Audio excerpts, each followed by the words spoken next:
What's up, everybody? Welcome back to the Sean Lowery Show. This is episode 91, and my guest today is David Shor. I was super excited to talk to him. He was just on Bill Maher, which is my favorite political TV show. He's also been on MSNBC on Morning Joe. He's been on The Hill. He's been making the rounds lately. When he was only 20 years old, in 2012, he helped the Obama campaign with political data analyzation, and he helped them win Michigan. He currently still does the same thing for OpenLabs. He's a really interesting guy, and I was super excited to talk to him. So enjoy the podcast, episode 91 with David Shor.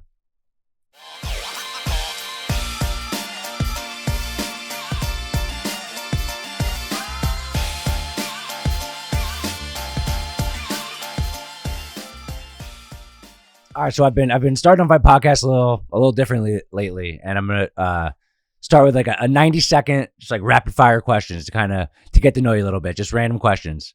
Put you on the spot. Are you in for that? Good. All right. I'm gonna start the timer for 90 seconds. Ready? Okay. Yeah. All right. Boom. All right. Let's do it. All right. What's your favorite book? I would go with Yiddish Policeman's Union by Michael Chabon. Okay. Yeah, it's Never read about that one. It's an alternate. It is an alternate history based with the premise being that the U.S. takes a bunch of Jews from Germany and sets them up in Sitka, Alaska, and then it's like a detective story taking place in the 1990s, investigating a murder tied to Hasidic Jewish organized crime rings. It's a great book. Highly recommend. Alternative histories are cool. All right, but let's keep going. Cardi B or Nicki Minaj? I'm gonna go with Cardi B, but it's a hard choice. Yeah, they're similar. Big Bernie fan, so you know. That's true.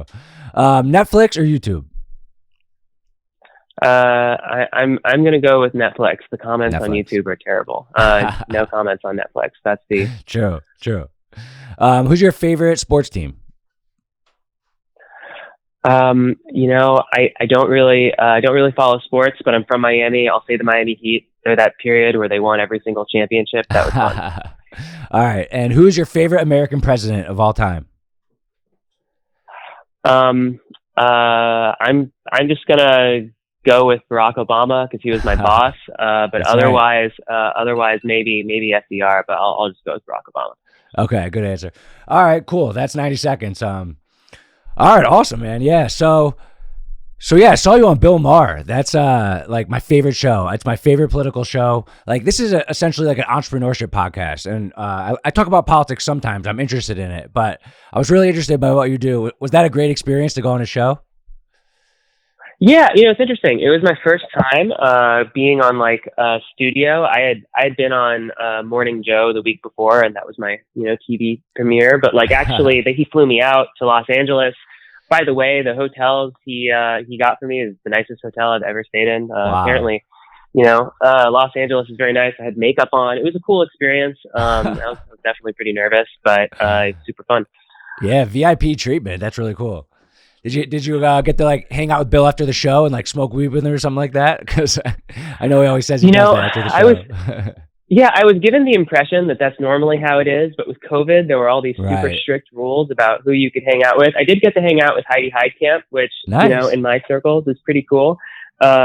And I was just really surprised at like how nice and just intelligent all the people on the Bill Maher staff are. Apparently, he's had the same people basically the whole time for 19 years. And really, I don't know, they were all super nice, super smart. I was very impressed. Yeah, it's a great show. I love the way he does it. Perfect mix of like current events, comedy, and then also I love his takes on a lot of things. So he's like one of my favorite. He's probably my favorite political voice, and I'm like a centrist, and so I really enjoy him. You consider yourself like a progressive? Is that kind of where you categorize yourself? Oh yeah, I think I'm personally, very, very left wing in terms of, my beliefs on issues. But the flip side is that you have to win elections. If you don't win elections, then what you believe doesn't matter. And so, I like to consider myself very pragmatic, when it comes to politics. Yeah. So you famously worked for the Obama 2012 winning campaign. So it worked there and you won. Did you get to spend some time with Obama? Yeah, I got to I got to hug him once. It's kind of a funny story. So the election night, I was up until about 4 a.m. just checking returns, and so then the next morning at like 7 a.m. I get a text from my boss saying, from my manager saying, "Hey, you need to come to the office right now." And I thought it was an emergency. I thought there was a recount or something. So I take the only clean clothes I have, which is like gym shorts and an XXL, like Boilermakers for Obama shirt, the ugliest shade of yellow imaginable. Don't shower, none of that. And I like run over, and Barack Obama is right up there. And so I got a photo with him, but the photo of him is so bad that he even my mom doesn't show it to people. But the thing I like to say about Obama, I don't know how cool this is like he had no idea who I am, though he did retweet my Eric Levitt's interview 2 weeks ago, which made me very happy. But during the campaign, he had no idea who I was, but he did see a lot of slides that I made. So maybe that gives me a little bit of consultant cred. It counts for something. Yeah. And I got to hug him once. He was very nice.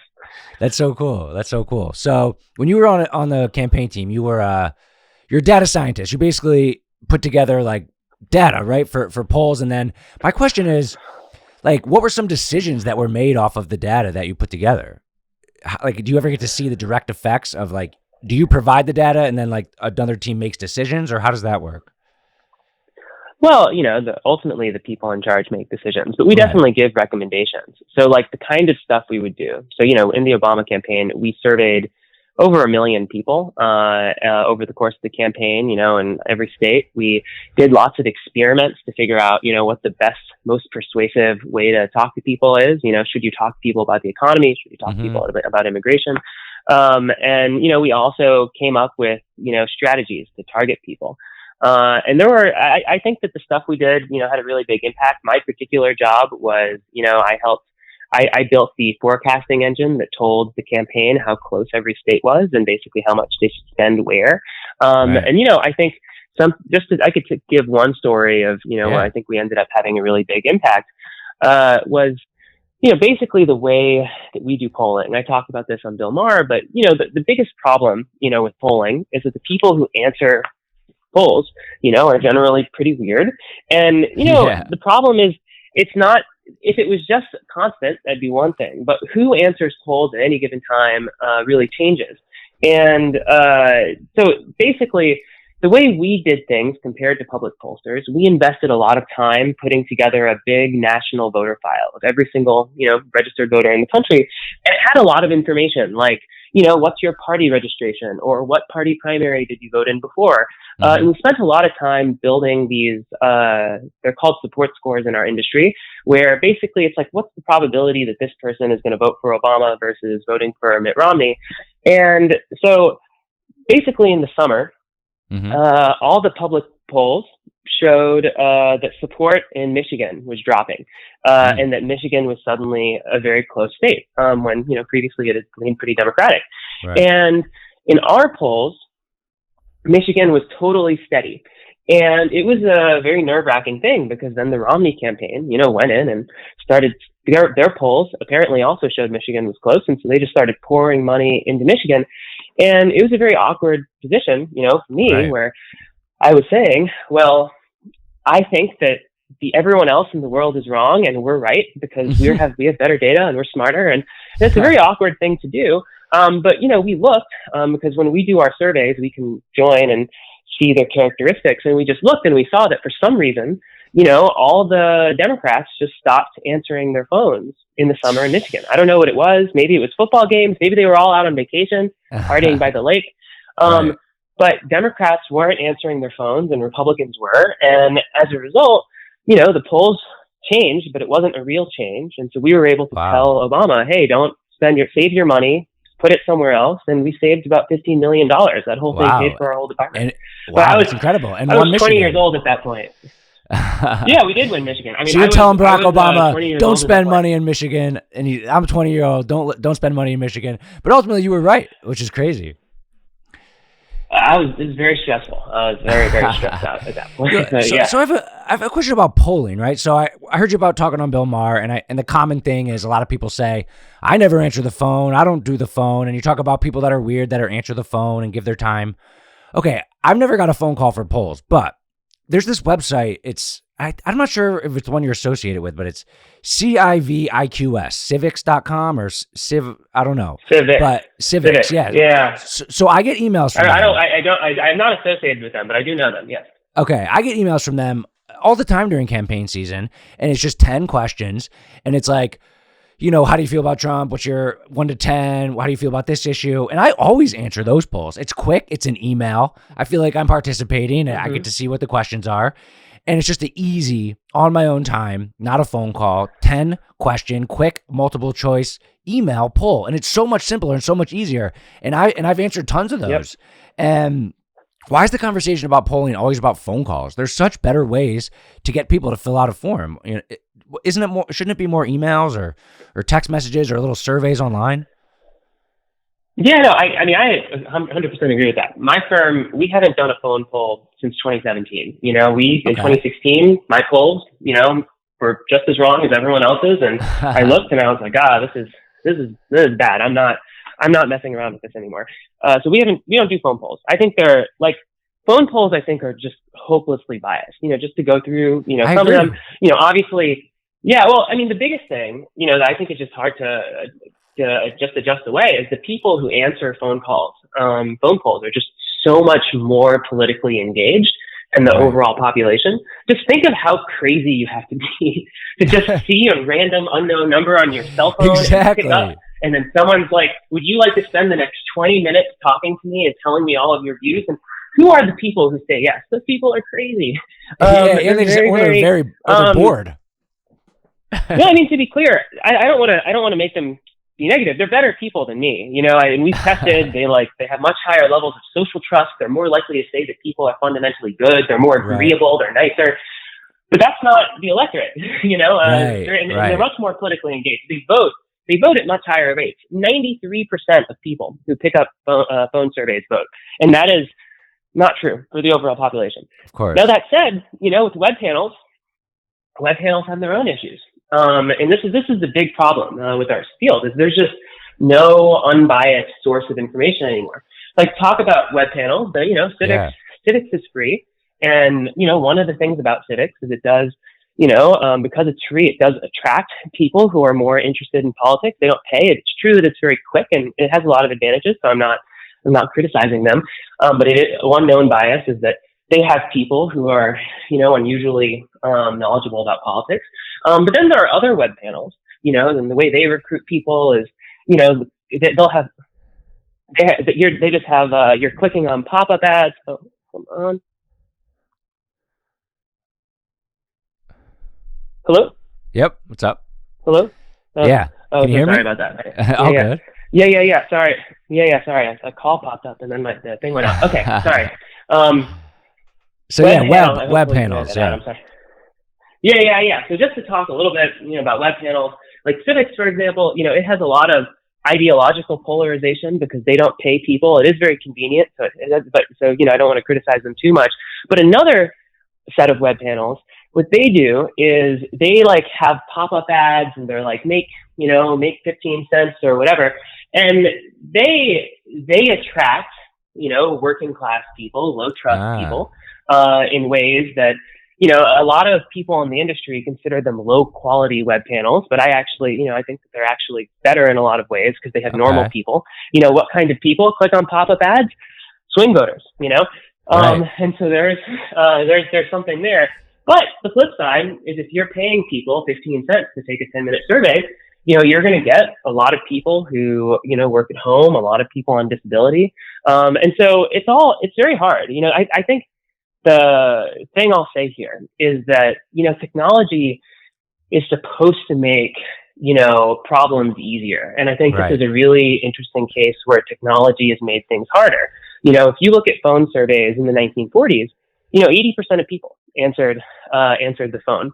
And I think the reason is that the world just used to be a lot more boring back then. Yes. Like it used to be that, your phone would ring and you would there's no television, there's no radio, and you're just like, oh my God, a researcher wants to know my views on contemporary events. Of course. And now there's a lot more attention. There's a lot more stuff to do. There's video games. There's Facebook. There's all this stuff. And so now public opinion researchers have to really compete for your time. And there are all of these other people competing who have flashy graphics and video games and all this other stuff. And so It's hard. It's a hard problem. Yeah. Yeah, I can see it being incredibly difficult, but I can also see how it's important. So say you have like the data and you trust it like you did. So now you have to make decisions. So a lot of that goes towards spending, right? Where to spend your money. And I think most politicians, they spend their money on like ads, right? Whether it be a social media ad or a TV commercial. Do you think those commercials or ads or do you think they change voters' minds? Like I've heard people say, oh, I see a TV commercial for Trump or a TV commercial for Biden. That doesn't change my mind. I know that whatever they're saying is biased. Do you think ads actually change people's opinions about who they might vote for? I think they do, but not by very much. Just to put some numbers on this, I think if you see 100 ads in the month before the election, I think that increases your chance of voting for the candidate by about 1%. And usually it's not, usually it balances out. So both sides spend billions of dollars every year and they exactly cancel each other out. It's a problem. I think it's better than, field. People like to talk about door knocking and, a stranger knocking on your door and trying to lecture you. That doesn't work either. I think of all the scalable things, television ads or digital ads, it's something. But I think the real thing here is that people just don't trust politicians, or swing voters don't trust politicians. Yeah. If they did, if they did, they would be partisans, right? Like if they trusted what Joe Biden said, they would already be a Democrat. So, I think the most important thing, and I think this gets really neglected. It's funny because I'm a data scientist and I'm supposed to sell all this complex micro-targeting and, ad tech and whatever. And I do that. It's part of my job. But I think that it doesn't matter that much. I think the most important thing to winning elections is to talk about issues that people care about using language that people understand. You got to get the media to cover you. If the media doesn't, if the media isn't covering you, people won't know, and it's hard. But that's it. That's the challenge. The micro-targeting and the Facebook and all of that stuff really doesn't matter because really people mostly form their opinions based on the mainstream media. And so the most important thing is to influence how people are talking about you and how the media is talking about you. And I think the way you do that is by choosing your messages carefully, choosing how you speak carefully, and putting a lot of attention and care into how you talk to the media. And it's funny because I don't think that that's a very data sciencey problem. I think there's a lot of data science in figuring out, what is popular, what's not popular. And I think that's what I spend a lot of my time on. But the most important thing is, what you say to the press. It's not, persuasion. I mean, so Trump, and Trump and the press did not get along, right? But he did get a lot of free media attention, right? And that was one of the things that was, I think, beneficial to his campaign, right? That he didn't have to pay for a lot of the media that he got. Exactly. Do you think there's something to like a political strategy is something like say crazy stuff to get the attention and then maybe like pull it back a little bit? I think Bernie might be good at that. AOC on the other side, Trump. Do you think there's something there? Because if you say something crazy, it gets the media attention. Do you think that kind of works? Yeah. I think it absolutely works. It's the question of, you can say something crazy and get a bunch of people to pay attention to you. And if that thing that you get everyone to pay attention to is bad, then it doesn't work. I think with Donald Trump, I think the secret to his success, I really think was about issues. I think people like to psychoanalyze him, be like, oh, he's on The Apprentice or whatever. But I think the core choice that Donald Trump made was that he took a basket of issue positions. He said, I don't want there to be more immigration. I want there to be less immigration. And he also said, I don't want to cut Social Security or Medicare. And those two positions together, they don't fit into either party label necessarily. Because, Democrats want one, but they don't want the other. And the same for Republicans. Right. But a majority of the public believes in that. It's actually a very popular combination. It was just a combination that wasn't being served by either party. Wow. And so and that's why, but people hadn't run on it because the kind of people who work in politics, are highly educated, highly ideological, and that combination didn't fit into their belief systems. And so there was this fair ground to take up. But the thing that Trump did is he couldn't, because journalists also don't believe, they also find this combination to be bad because they're, educated and ideological. Trump's genius was that he went out and he said crazy shit about immigration to get all of this attention. And then while the media was covering him, he was like, I don't want to cut Social Security. We need to take care of people. And so it was actually brilliant. There were all these people who really were, I think, open to the message that he had, but without the media attention, no one ever would have ever found out. And I think that was Trump. I think it was smart of him. And this is something people don't realize about Trump. It's clear, I'm not a fan of his. I don't like him. But if you look at the survey data in 2016, he was rated not just as more moderate than Hillary Clinton, but he was rated as one of the most moderate politicians to ever run for office. And that's educated people don't feel that way, but working class people were like, he wants to cut immigration and he doesn't want to, touch welfare or entitlements. And that's cool. That's moderate to them.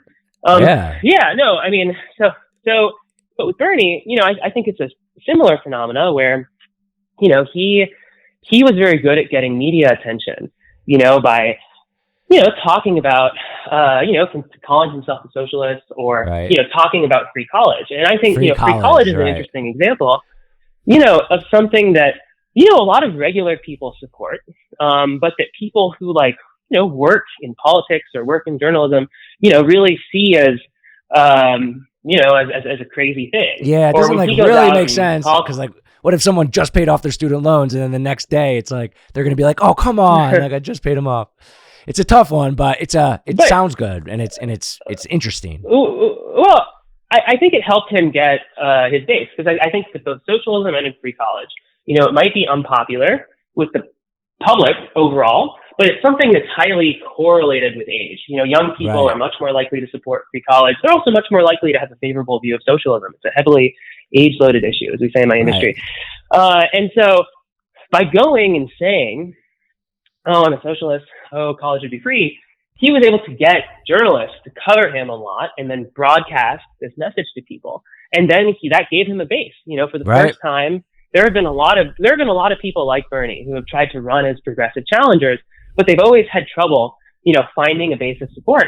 But because he was able to find this, there was this group of people, these very young people, he was able, it was broadcasted out and they identified with it. And now, people like Bernie, people like AOC, they have a base now, very young people. And that's how they keep winning primaries. That's how AOC won. It's how Cory Bush won. And so, there's some political savvy to it. Could they win a general election that way? It's unclear, but, it's a different problem. Yeah, they're good politicians. What do you think, in your opinion, the most important issues in the country are right now? One or two issues? Not even from the data scientist perspective, from your perspective. Although maybe one of the same. I think the answer is boring, right? When the economy, the pandemic. But what I think is interesting is in our field, I feel like it's common to criticize voters, and lament the voters. But I think something I've kind of come to appreciate a little bit over the last couple of years is that when you poll the voters and you ask them what they want, and it disagrees with your own personal biases. I've come to respect the popular will a little bit. Small d, the small d Democrat. And that if you poll people right now and you ask, what do you think the most important issues are? They're going to say, getting the pandemic under control, improving the economy, and then say, healthcare, protecting access to healthcare. And as a liberal, as someone who works in democratic politics, those aren't the same priorities that I might hold. I really want DC and Puerto Rican statehood, or, I really want anti-gerrymandering, or I want or a lot of people in my party really want immigration reform. But, the voters, are telling us, we want to focus on the pandemic. We want to focus on the economy. And there's something to that. It is a reasonable point of view you should take seriously. Really, it's something that I've really moved on. Cool. Yeah. But personally, okay. Yeah, no, personally. Okay. But you kind of said the Puerto Rican one. I always think that's interesting. My one problem is there's not another place for a star on the flag.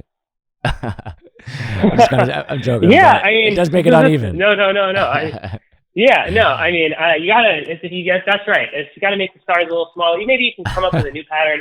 But the real, I mean, my personal thing, which is not something that voters care about. So I'll be honest. There is just, I think our electoral system is very biased. Donald Trump, Joe Biden got 52. He got 52.3% of the vote. And if he had gotten 52% of the vote, Donald Trump would have been president, despite having lost by 10 million votes. And I think that's very bad. I think there's similar stories. If you look at our congressional maps, they're very gerrymandered against Democrats. If you look at the Senate, because it overrepresents rural states, it ends up being heavily biased toward Republicans. And so my personal issue, I think, we should make it easier to vote. We should get rid of gerrymandering. We should add new states in order to have. Do you think it should be by a popular vote? Do you think a popular vote for the presidential election would make sense? I think it would be better. I mean, I don't know. It's hard to do in our current setup. Right. I do think it would be it would be a very natural thing to do. The person who gets the most votes should win. I mean, I'm not saying that Democrats should have advantages. If Democrats get fewer votes, they shouldn't win. But if Democrats get more votes, they should win. I think that's a fair. Yeah, I mean, it's tough to argue against that. I guess like the founders of the country set it up for like kind of a reason, and it would be, and I think like the rural voter, if all the big cities vote the same, that's going to probably, which happens, that's probably going to be more of the popular vote. I see the arguments for and against it, but it's hard to say the winner, whoever gets more votes, shouldn't win. I mean, that is pretty straightforward and pretty clear. So I could maybe get behind that. No, thank you. I'm glad it sounds reasonable. You do sound reasonable. Who do you think, if you had to pick one person to be president next, or just like in general in the future, who would you want to pick? It's a good question. I think there are some politicians that I really like. I don't know who's gonna become president or not. I think Richie Torres, for example, he was just elected in the Bronx. He's Afro-Latina, also gay, and it's crazy about him. His mother was on food stamps. He was a city councilor. If I remember correctly, I think he ended up going to Brown, elected city councilor, just won a race. So I really like about him is he's very focused. I think in the Democratic Party, I think there's a lot of fads, one way or the other. Sometimes where a bunch of highly liberal, educated white people, they all wake up one day and they go, climate, the most important thing. If you don't think it's the most important thing, you're terrible. And then the next week it's something else. And I think what I like about him is he's been very focused on, my district. It's very poor. There are a lot of kids in poverty. We should cut childhood poverty.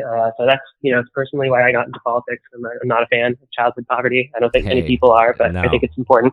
And so I like him a lot. It'd be fun if he was president one day. That's cool. I like that because I think the Democrats specifically, like they look at like a likes or retweets and they think that's like the electorate, right? I think I might have even heard this from Bill Maher. They overvalue how many likes or retweets are on a certain thing. So they do kind of like maybe issue chase a little bit. So you like this guy. What's his name again? Richie Torres. Ricky Torres. I had heard that name before. Yeah. Yeah, so he is just been consistent down the middle. He doesn't just go issue, bumping all around, bouncing all around what's popular. He's staying consistent about what he set out to do. I mean, that's honorable. And I do like that. Yeah. He's a handsome guy, too, for what's worth. How do you feel about, here's one of the people I want to run for president. How do you feel about Mark Cuban? Mark Cuban. I mean, I don't follow sports, but I've seen him on Shark Tank. I think it'd be fun to see somebody like him run. He has a lot of I think, he has a lot of, I think it would be more interesting than, Bloomberg. I think he's very outspoken. He's moderate. He's moderate and he's smart.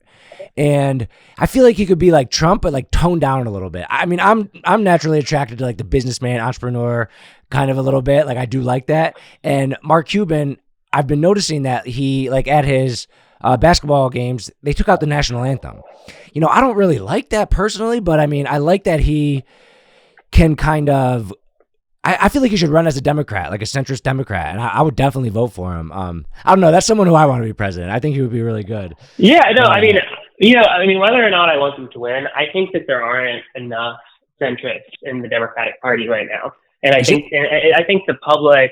I mean, I'm personally very left wing, but I think that the public discussion within the Democratic Party has been very focused on left wing people fighting with other left wing people, and I think that's sad. I think that things are healthier if you have one person in the room going, I don't think that we should raise taxes by that much, or I think that's too expensive. I think it's helpful. Yeah. We need that debate. It would be good to have more high profile moderates running.